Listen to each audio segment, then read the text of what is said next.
저는 제가 사랑하는 게 여러 가지가 있는데 그 중에 책 읽고 쓰는 것, 제가 인생에서 가장 사랑하는 거거든요. 일단 사랑이 시작되면요, 누가 뭐라고 말건 내 마음대로 하기 시작하거든요.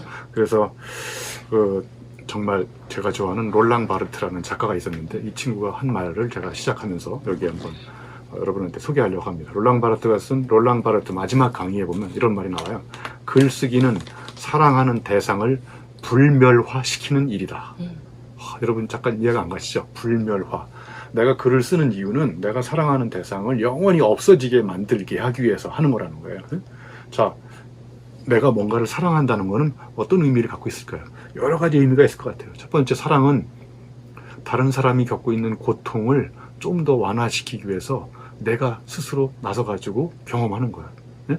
자, 예를 들면 여러분이 동물원에 가서 원숭이한테 돌멩이 던졌어요. 그럼 돌멩이 맞은 원숭이가 맞으면 아프잖아요. 그죠? 그 아픔을, 그 원숭이의 고통을 아는 사람은 함부로 원숭이한테 돌멩이를 던지지 않거든요.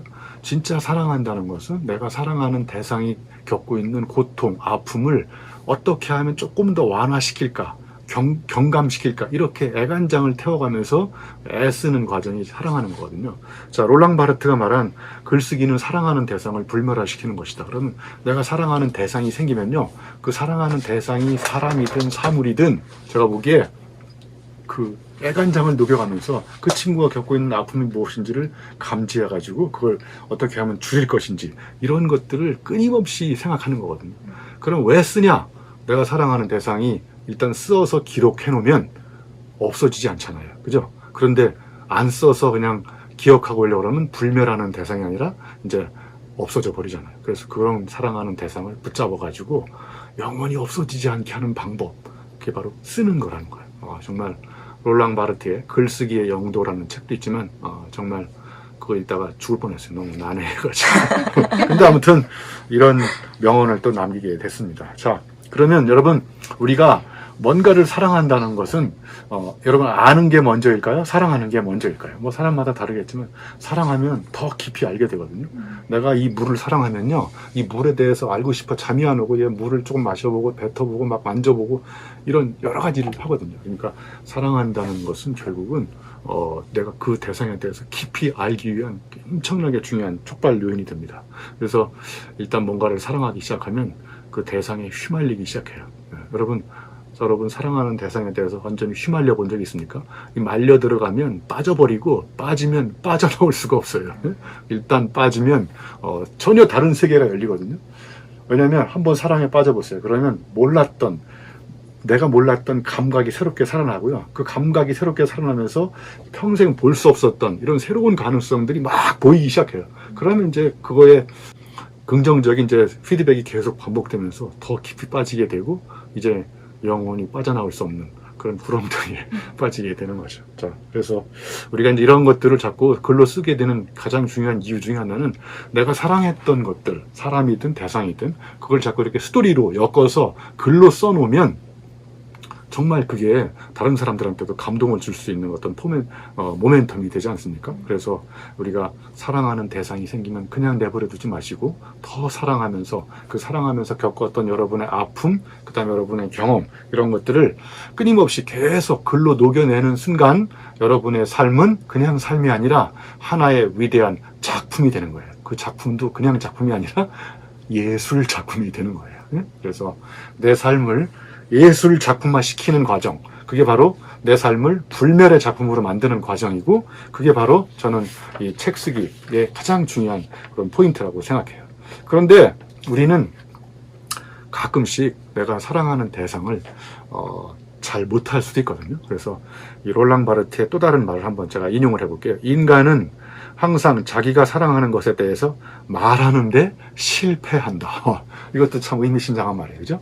정말 내가 사랑하고 있는데 그 사랑하는 대상을 언어가 부족해서 제대로 표현 못할 수도 있고, 아니면 내 의도대로 잘 안 되는 경우에 또 실패할 수도 있잖아요.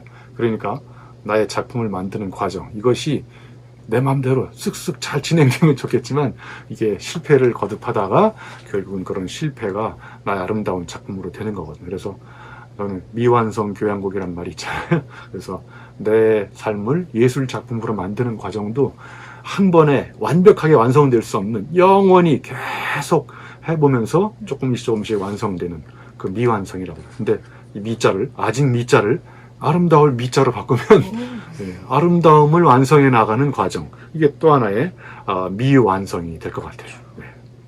자, 제가 책 쓰기를 사랑하는 5가지 이유를 제가 한번 말씀드려 볼게요. 여러분, 알랭 바우디라는 유명한 철학자가 있는데, 사랑은 둘의 경험이다, 이런 말을 했어요.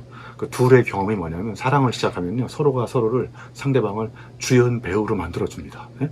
내가 상대방을 주연 배우로 만들어주고, 상대방이 나를 주연 배우로 만들어주고, 그게 사랑이라는, 우리가 흔히 생각하는 사랑은 하나로 뭐 합일이 되는 이런 게 아니라, 저마다 갖고 있는 그 경험을 가지고 저마다 주인공으로 만들어주는 건데, 제가 오늘 사랑하는 대상 5가지가 있거든요.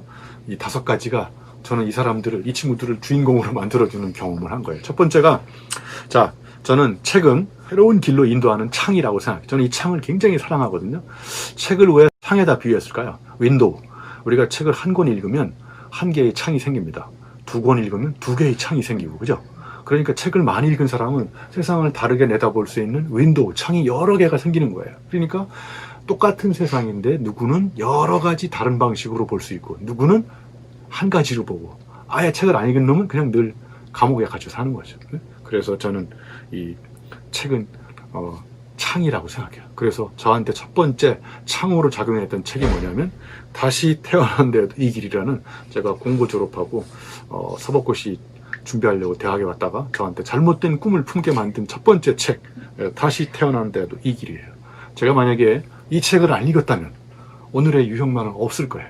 저한테 터닝 포인트를 제공해줬던 이게 바로 창이거든요. 그래서 제가 책 쓰기를 사랑하는 이유는, 이렇게 다른 사람들이 세상을 다르게 볼 수 있는 창을 만들어주기 위해서 이런 창도 있고, 이런 세계도 있고, 이런 어떤 새로운 가능성의 문이 열려 있는데도 불구하고 그걸 못 보잖아요. 그래서 책을 통해서 많은 사람들한테 그런 창을 선물로 주기 위해서 저는 책 쓰기를 사랑하는 겁니다.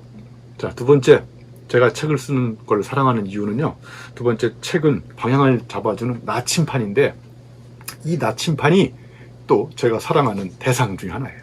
왜 나침판이냐? 여러분, 길을 찾아갈 때, 어디론가 방향을 잃었을 때 무엇을 참고해서 가냐면 나침판을 참고해서 가잖아요. 그렇죠?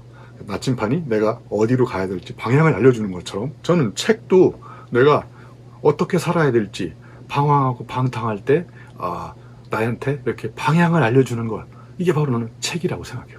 저한테 헤매고 이렇게 방황할 때 저한테 나침판 같은 나침판처럼 던져줬던 책이 뭐냐? 정말 여러 가지지만 그 중에 제가 오늘 소개하는 책 5권은 다 우리나라 사람들이 쓴 책이에요.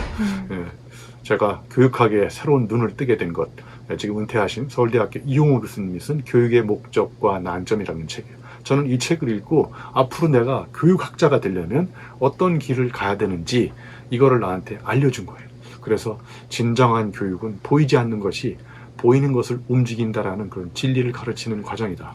여러분, 제가 책 이야기를 다 하면 여러분이 책을 또 안 볼 것 같아서 책 소개는 이 정도로 하고요. 교육의 목적과 난점이 저한테 책이라는 그 교육의 어떤 내가 추구해야 될 방향을 알려준 거예요. 그래서 제가 책은 나침판이다, 이렇게 표현한 거예요.